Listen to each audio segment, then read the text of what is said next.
Welcome to JH.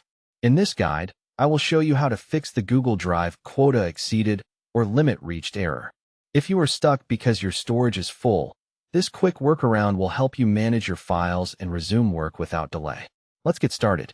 First, open Google Drive by heading to the home page in your browser. Once there, locate the New button on the left side of the interface. Clicking this will reveal several options. Choose New Folder to set up a new directory. When prompted, rename the folder to something specific so you can easily identify it later. After naming it, click the Create button to finalize the folder. Now, go back to your main drive screen and find the file that is causing the storage issue. Right-click on that file to bring up the menu, then hover over the Organize option. From the submenu, select Add Shortcut.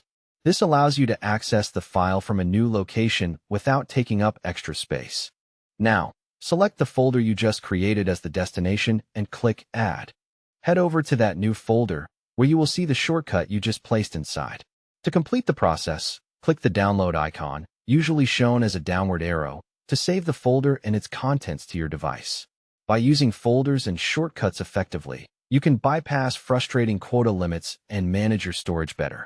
I hope this tutorial was helpful for your Google Drive issues. Thanks for watching, and come back soon for more tech tutorials.